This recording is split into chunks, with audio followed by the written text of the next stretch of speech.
Welcome to Andre's Insight, where clarity meets curiosity. Today we're tackling something, well, something you, me, pretty much everyone wrestles with at some point, procrastination.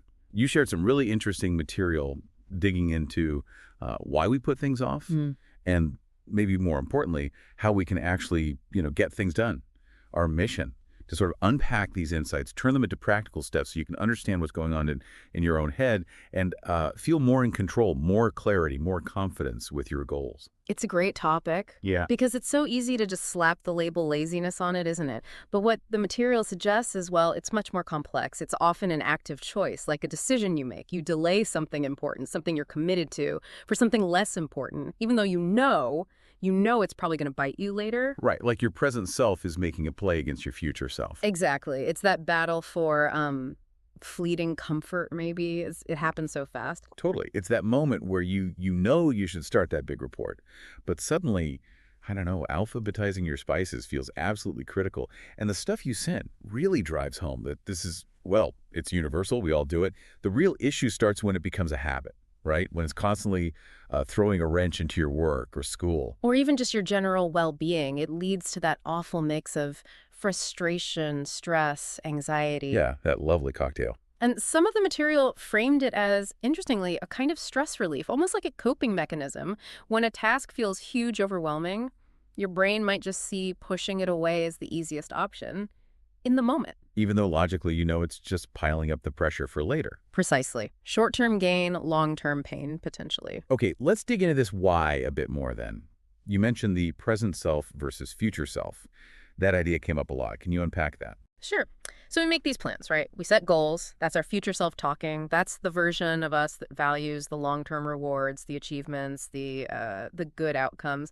Very responsible. The ideal version. Kind of, yeah. But then when it's time to actually do the thing, well, the present self is in charge. Yeah. And the present self often wants immediate gratification. The easy thing, the fun thing, now.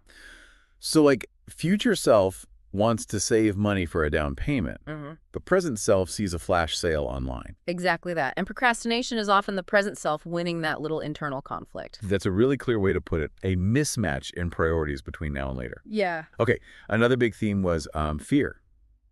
Uncertainty. How did that play in? Oh, hugely. Sometimes procrastination isn't about avoiding the task itself, but the feelings associated with it. It could be just not knowing where to even begin, feeling completely lost. That initial hurdle. Yeah, or maybe feeling buried by how much work there is. It just looks like a mountain. And then there's the fear of failure, or maybe not doing it perfectly. Perfectionism. The classic. Right, that desire for everything to be just so, it can actually stop you from starting at all. It's a paradox. Okay, now here's something I found really, really interesting. For people who are usually high achievers, perfectionists maybe, procrastination can actually be a sign of burnout. The brain just hitting the brakes. Yes, that's a crucial point from some of the material. It's not laziness, it's depletion. When you're burned out, your mental energy, your emotional reserves, they're just gone. So even tasks that normally wouldn't be a big deal suddenly feel impossible. Procrastination becomes, like you said, an emergency brake, a self-preservation thing almost. Wow, so it's not a character flaw. It could be your brain saying, I'm overloaded. It absolutely could be. It's less about wanting to do it and more about lacking the capacity in that moment. And sometimes it's simpler than that, isn't it? Sometimes it's just you're not clear on what to do next. Lack of focus. Definitely. If the path isn't clear, if you're feeling unsure about the steps or the direction, well, inaction feels safer, easier. That ambiguity can absolutely fuel procrastination. You just get stuck. Okay, so we've got the present self winning, fear, perfectionism, burnout, lack of clarity. Quite a few reasons. Now, the really important bit, what can we actually do about it? Let's talk strategies. Where do we start? Maybe with our lists. Yeah, managing tasks is fundamental. Getting a real handle on prioritizing. That means, actually making those daily or weekly lists, taking a moment to plan, and really identifying what's the most pressing stuff, what has to get done versus what's just nice to have. So you know where to put your energy. Yeah. Makes sense. And there are different ideas about how to tackle those priorities, right? Like the eat the frog thing. Right. Eat the frog. The idea is you tackle your biggest, ugliest, most daunting task first thing in the morning, get it out of the way. Rip the Band-Aid off. Kind of, yeah. The thinking is once that's done, you get this huge psychological boost, a sense of accomplishment, and then everything else feels easier in comparison. It builds momentum. I could see that working. Get the hard stuff done, then cruise. Right. But some other sources suggested starting small. Yeah. Getting a few easy wins first. That's the alternative approach, and it works well for some people too. Ticking off a couple of smaller, easier tasks can build that initial confidence that I can do this feeling. It kind of warms up the engine, you know? Then you feel more ready for the bigger challenges. So it might depend on the person or maybe even the day. Exactly. It's about knowing yourself, what gets you going. But regardless of the order, a really key point was trimming the list. Being realistic. Don't set yourself up to fail with a list that's a mile long. Remove non-essential tasks. Focus. Good reminder. Don't bite off more than you can chew. Okay, what about those huge projects, the ones that feel totally overwhelming? How do we approach those? The absolute key there is breaking them down. Chunking. That giant project, it's not one task. It's probably dozens, maybe hundreds of smaller steps. So the trick is to identify just the very next action, the smallest possible thing you can physically do to move forward. Like instead of write report, it's open document or write first heading. Precisely. Make it tiny, make it doable. Suddenly it doesn't feel so scary. Focus only on that one next step. And celebrating the small wins along the way seemed important too. Hugely important. Acknowledge your progress. Give yourself a little reward, even if it's just a mental pat on the back. It reinforces the positive behavior. And interestingly, our brains release dopamine not just when we get a reward, but also in anticipation of it. So breaking tasks down means more frequent moments of completion, more mini rewards, which keeps the motivation going. Dopamine. We'll come back to that. Okay, let's shift gears. Our environment. How much does that matter? A lot more than most people think, probably. Our surroundings really shape our behavior. So, having designated spots for work or study, that helps create mental cues. Your brain knows, okay, time to focus here.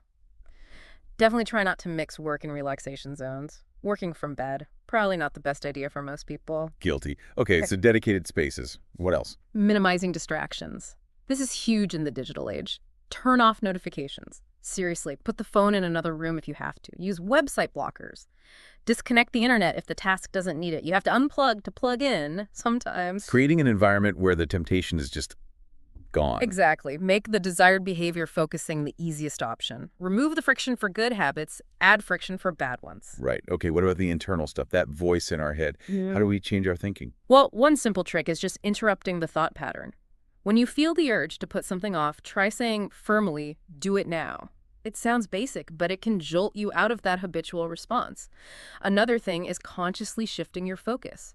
Instead of thinking about how unpleasant the task feels now, think about how good you'll feel after it's done. Focus on the relief, the accomplishment. Train your brain to associate action with positive feelings, not dread. Exactly. And link it to your deeper motivations. Why do you really want to do this task? Shift from avoidance, I don't want to feel stressed, to approach, I want to achieve X because it matters to me. List the benefits, connect it to your values, or maybe who you're doing it for. That gives it meaning. Makes the why stronger than the I don't want to. What about making rewards and consequences more immediate? That came up too. Yes, because our present self responds much more strongly to immediate things. So one technique is temptation bundling. Pair something you want to do with something you need to do. Like you only get to watch your favorite show while you're on the treadmill, or listen to a podcast while doing chores. Linking the reward directly to the less desirable task. Clever. Yeah. Or you can increase the immediate cost of procrastinating. Tell a friend your goal, and maybe agree to pay them if you don't follow through. Commitment devices. Make it harder to back out. Using social pressure or a bit of financial stake to keep your present self in line. Planning ahead also seems like a recurring theme. Absolutely. Taking just 5 or 10 minutes the night before to plan your next day, it's incredibly powerful. Write down your main tasks, maybe your schedule. Let it sort of marinate overnight. Then review it again first thing in the morning. It sets your intention, clarifies your focus. Gets your brain primed. I like that. Then there was this idea, the do something principle. That action comes before motivation sometimes. Yes. This is so counterintuitive for many people, but it's key. We often wait to feel motivated before we start. But sometimes motivation follows action. So if you're stuck, just do something. Anything. The smallest possible step related to the task. Write one sentence. Read one page. Make one phone call. Often, that tiny bit of action is enough to get the ball rolling. Momentum builds. Just start. Don't wait for inspiration. Create it through action. Okay. And managing energy is part of this too, right? Working in bursts. Definitely. We're not machines. We can't maintain peak focus for hours on end. Working in focused intervals, maybe 45 minutes, maybe 25, whatever works for you, followed by a short break, like 10, 15 minutes. It helps maintain productivity and prevents burnout. It respects your brain's natural rhythm. So sprints, not marathons. Yeah. And related to just starting, embracing imperfection, getting over that need for it to be perfect from the get-go. Crucial. Perfectionism is such a common cause of procrastination. Remember, done is often better than perfect.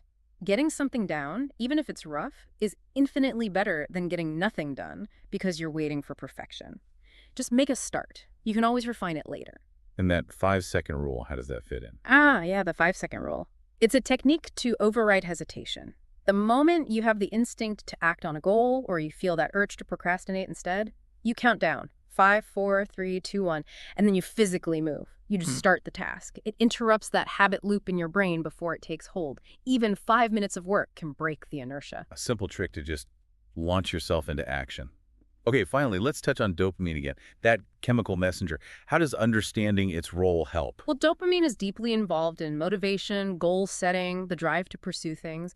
We get spikes when we anticipate or receive rewards, but then there are often troughs, dips afterward. Maintaining a healthy baseline level of dopamine is important for consistent motivation. And how do we do that? The basics, really. Regular exercise, getting enough sleep, good nutrition, they all support healthy dopamine function. And interestingly, sometimes engaging in effortful activity, even when you feel low or unmotivated, can actually help your dopamine levels rebound more quickly than just waiting for motivation to strike. Pushing through a little bit of discomfort can sometimes reset things. Fascinating. Okay, so wrapping this all up, what's the big picture here? Procrastination. It's not some like fixed character flaw you're stuck with. Not at all. It's complex, sure. It involves our psychology, maybe even our neurobiology, like with dopamine.